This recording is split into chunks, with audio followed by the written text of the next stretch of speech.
Hi, welcome back to Jobless Baduk. Today we will talk about my favorite topic in Go, which is attacking. In this video, we will first start with some common misconception about attacking, followed by what attacking actually is, and then we will talk about how to think about attacking correctly and some tips to do it in a correct way. If you find my previous video on Go principle useful, you will probably find this video useful too. Let's start. When people talk about attacking a game, it's very easy to associate with killing your opponent. This concept of attacking equals to killing is very common in many games. For example, League of Legends, You have slain an enemy. or Counter-Strike, Monster kill.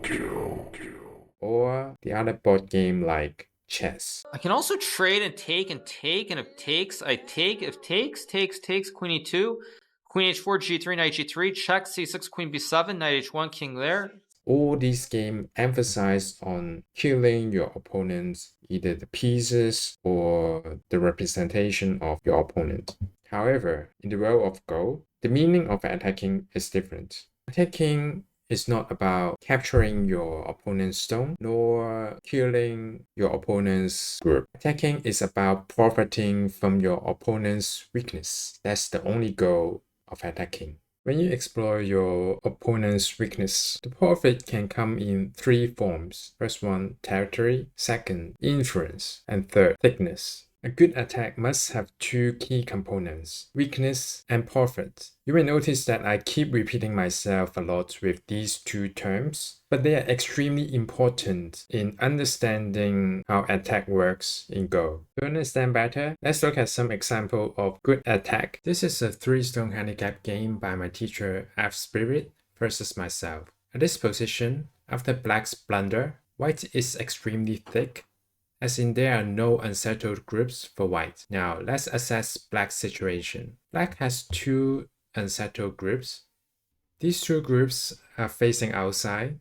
Some may think they are influenced. In fact, they are relatively weak compared with White's group, in the sense that Black groups have no clear roots nor confirmed eyes. One obvious weakness of Black is the potential escape of the L5 stone by White. If White manages to escape the L5 stones, then the two Black stones will be captured. The two stones by themselves are worth around 15 to 20 points, which is quite big in terms of territory. And more importantly, it affects the thickness of the Black group because it is affecting the eye shape of Black. White starts the attack by threatening to escape the L5 stone.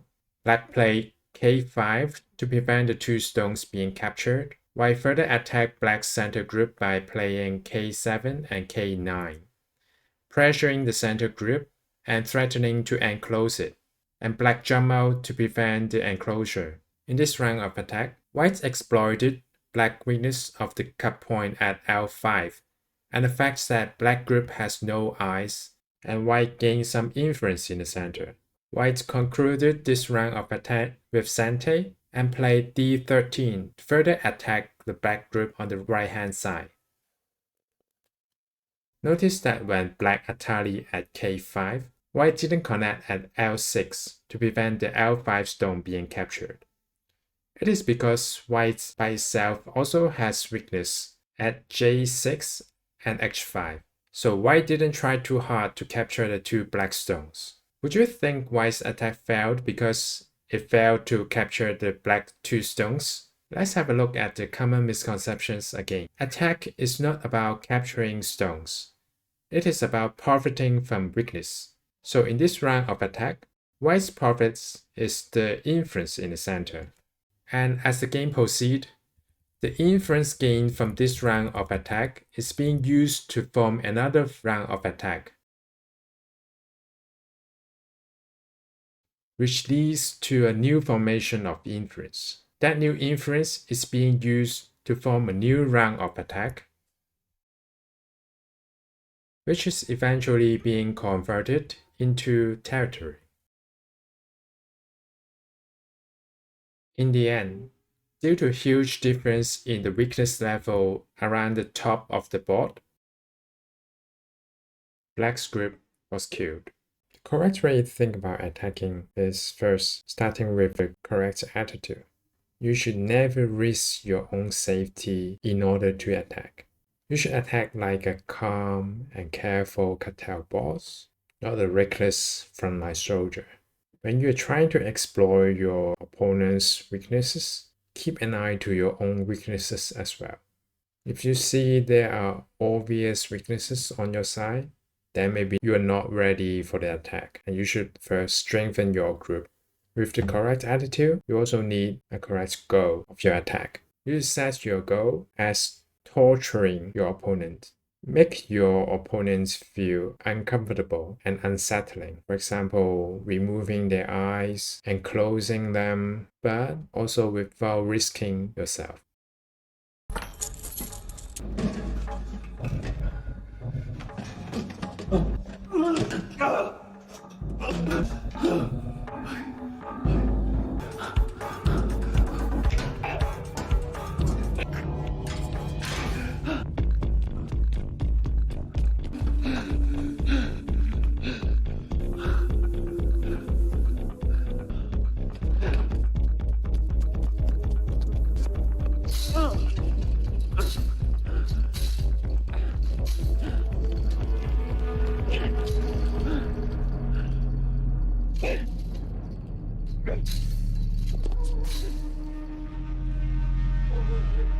Go ahead! Do it! Just kill me now and get it over with because there's no way I'm doing one more move for you psycho.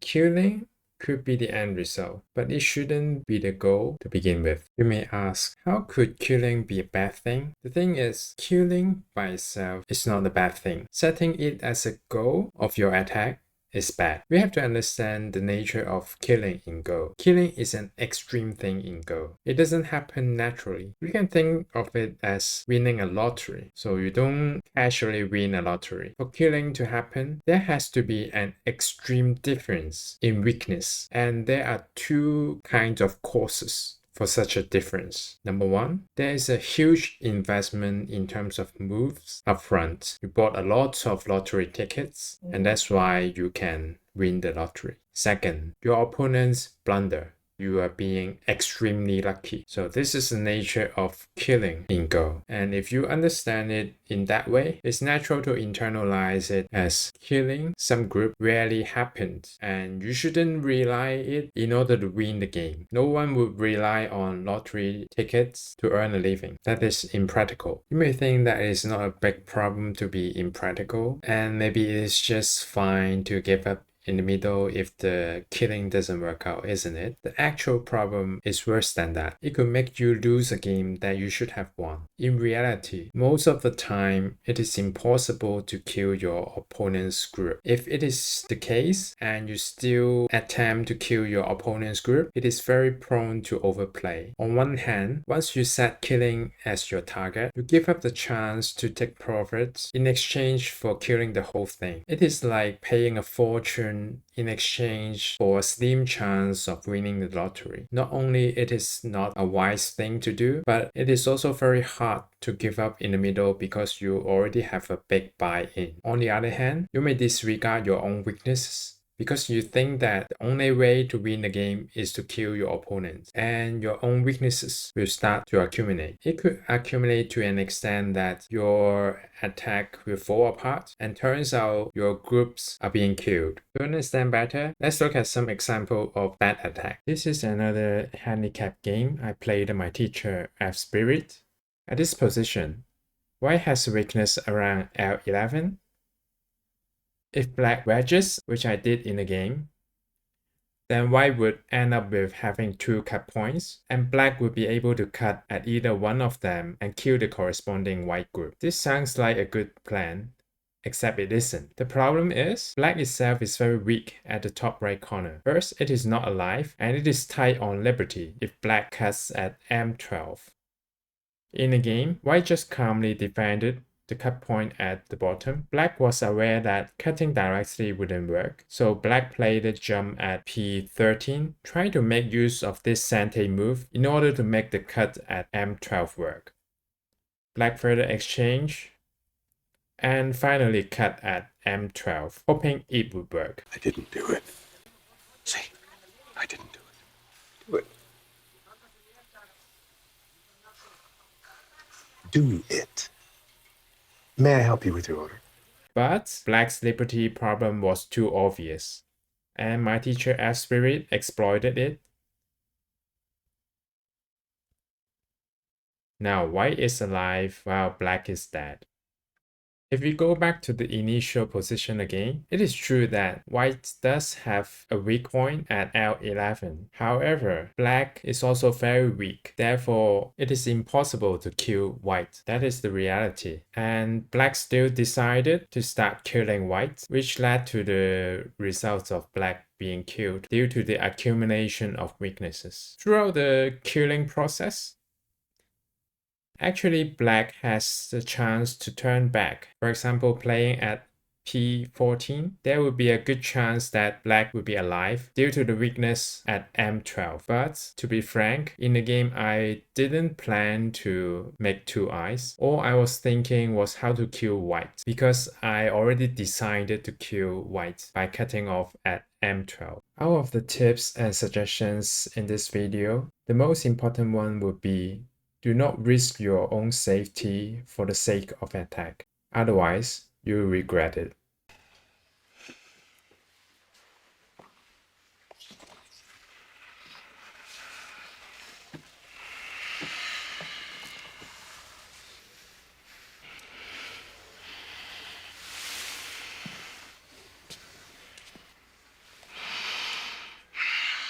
Last chance to look at me, Hector.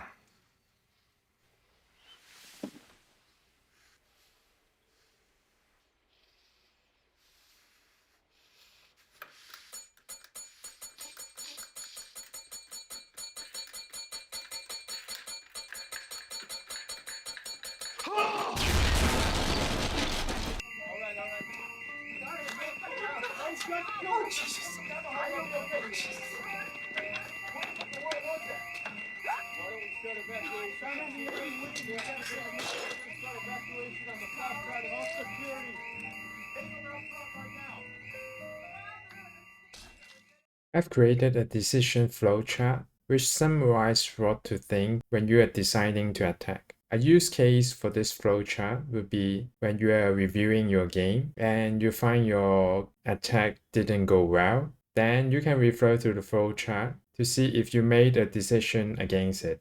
This is some idea and tips about attacking in Go.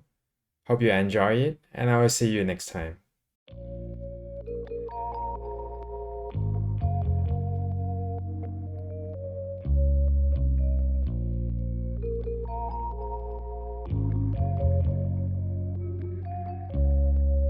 Bring back 그러다 담아서 좀 타자 고개 미소가 맨날